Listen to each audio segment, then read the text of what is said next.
안녕하세요.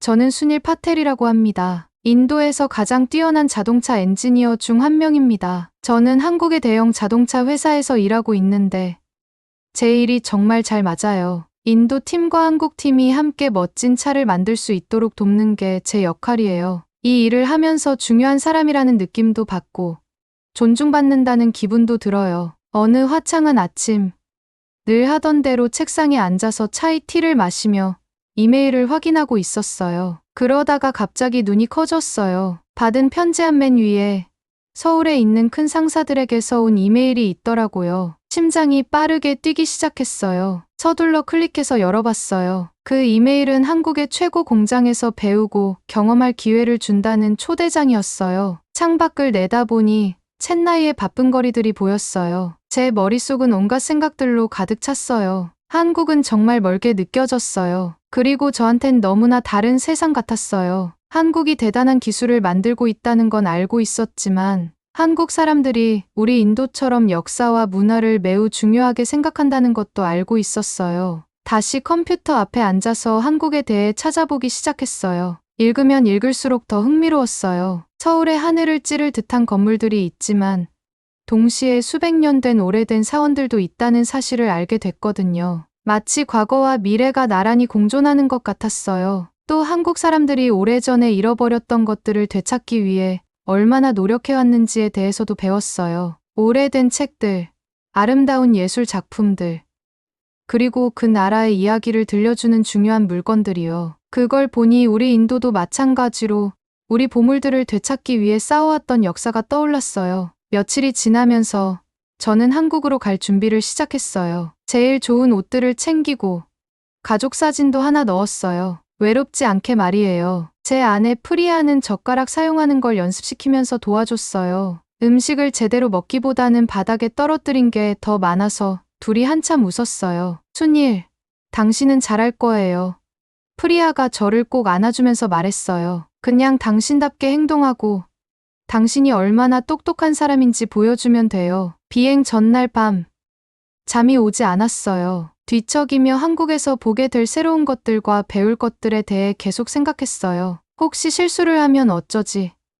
한국말을 이해하지 못하면 어쩌지? 제 아이디어를 좋아하지 않으면 어쩌죠? 그런데 그때 아버지가 늘 하시던 말이 떠올랐어요. 순일, 모든 도전은 성장할 기회다. 깊게 숨을 들이마시니까 조금 마음이 가라앉았어요. 이번 여행은 단순히 자동차에 대해 배우는 게 아니라 다른 세계와 다른 사고방식을 이해하는 기회였어요. 침대에 누워 눈을 감고 서울 거리를 걷는 저 자신을 상상했어요. 도시의 소음이 들리는 듯했고 맛있는 한국 음식 냄새가 나는 것 같았어요. 그리고 주변의 옛것과 새것이 어우러져 있는 모습을 상상했어요. 만날 한국 엔지니어들도 생각했어요. 그들이 저와 많이 다를까요? 아니면 생각보다 공통점이 많을까요? 다음 날 아침, 일찍 일어났어요. 창문 너머로 햇빛이 조금씩 비치고 있었어요. 저는 특별한 날에만 입는 제일 좋은 정장을 입었어요. 거울을 보니까 제 눈에 기대와 긴장감이 섞여 있는 게 보였어요. 프리아가 저를 공항까지 데려다 줬어요. 작별 인사를 나누면서 그녀가 작은 상자를 하나 건네줬어요. 비행기에서 열어봐요.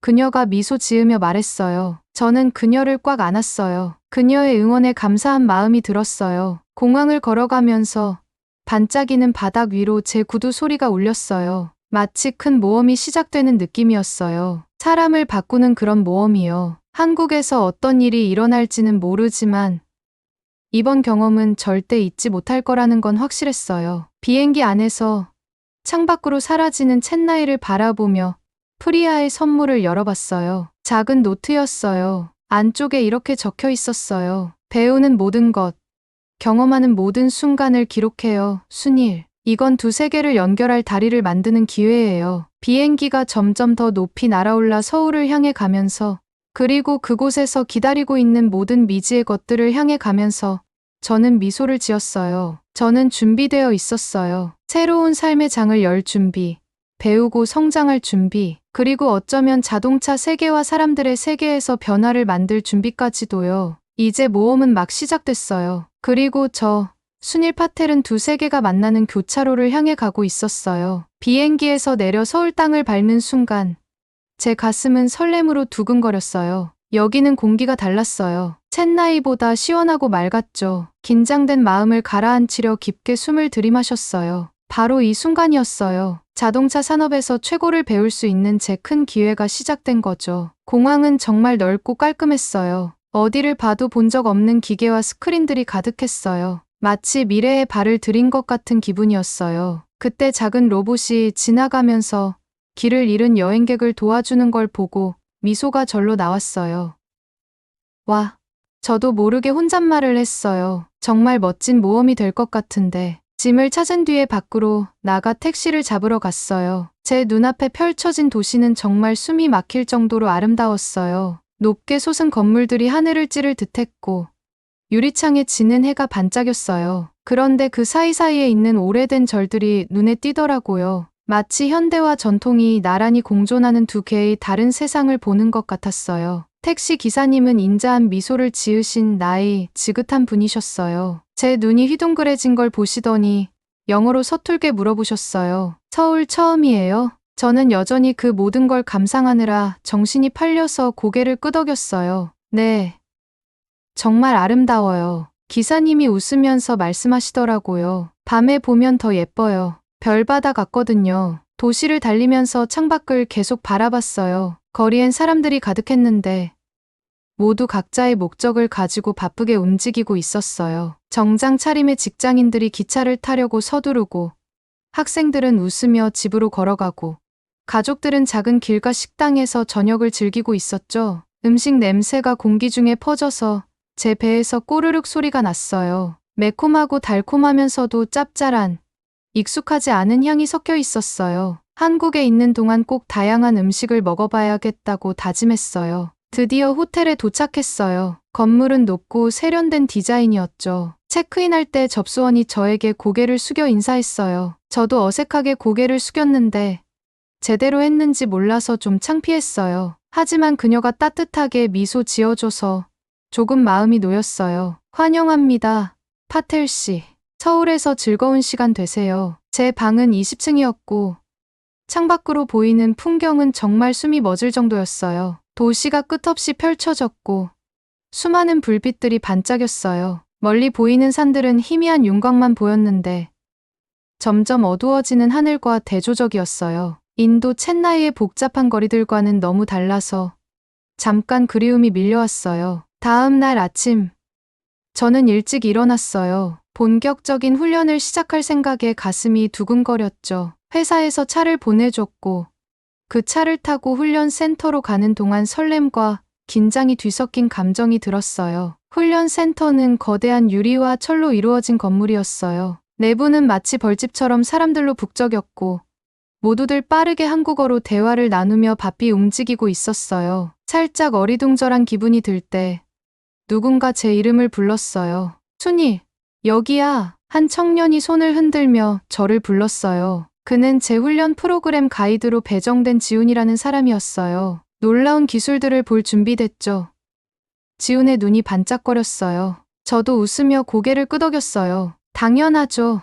지훈은 저를 데리고 시설을 구경시켜 줬어요. 첨단 장비들로 가득한 실험실들이 있었어요. 로봇들이 차 부품을 놀라울 정도로 정밀하게 조립하고 있었고 3D 프린터는 복잡한 부품들을 뚝딱 만들어내고 있었어요. 심지어 가상현실 시스템을 이용해서 설계를 테스트하는 모습도 볼 수 있었어요. 정말 대단하네요. 저는 차 충돌 테스트 시뮬레이션을 보며 말했어요. 우리 쪽에선 이런 건 상상도 못해요. 지우는 고개를 끄덕이며 말했어요. 우린 항상 최고가 되기 위해 노력해요. 그냥 차를 만드는 게 아니라 미래를 만드는 거예요. 시간이 흐르면서 더 많은 한국 동료들을 만나게 됐어요. 그들 모두 자신의 일에 엄청난 열정을 가지고 있었고 자주 밤늦게까지 디자인을 완성하거나 테스트를 한 번 더 하려고 남아있더라고요. 그들의 열정이 저에게도 전해졌고 저도 그 자리에 걸맞은 사람이 되기 위해 더 열심히 일하고 싶다는 생각이 들었어요. 하루는 지훈이 훈련이 끝난 후에 저를 근처 박물관에 초대했어요.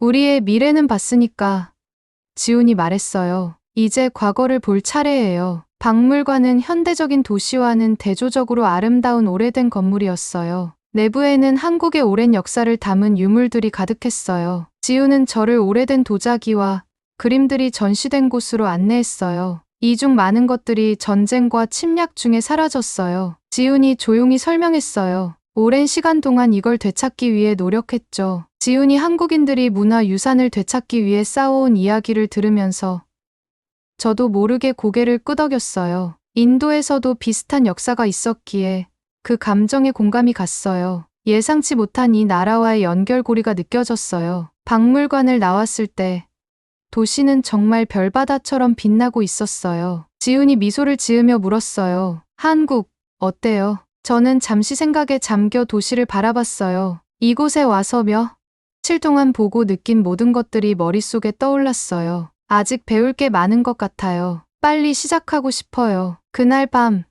호텔 침대에 누웠지만 쉽게 잠들 수 없었어요. 머릿속에 그동안 겪었던 일들이 계속 떠올랐거든요. 첨단 기술, 사람들의 헌신, 풍부한 역사. 익숙한 것과는 많이 달랐지만 동시에 어딘가 친숙한 느낌도 들었어요. 자동차 회사에 대해 생각했어요. 혁신과 전통이 조화롭게 어우러진 모습이요. 그리고 제가 서울에서 보고 느끼고 있는 게 바로 그거라는 걸 깨달았어요. 과거와 미래, 전통과 혁신이 균형을 이루는 모습이요. 잠이 들기 직전, 앞으로 몇 주 동안 어떤 일이 벌어질지 기대가 커졌어요. 이번 여정이 저를 상상도 못할 방식으로 변화시킬 것 같은 예감이 들었거든요. 저는 서울에서의 시간이 얼마나 빨리 지나가고 있는지 믿기지 않았어요. 매일 한국의 문화와 기술에 대해 새로운 걸 배웠고, 그 덕에 하루하루가 흥미로웠죠. 하지만 즐거운 시간 속에서도 계속 마음 한구석이 불안했어요. 뭔가 잘못된 일이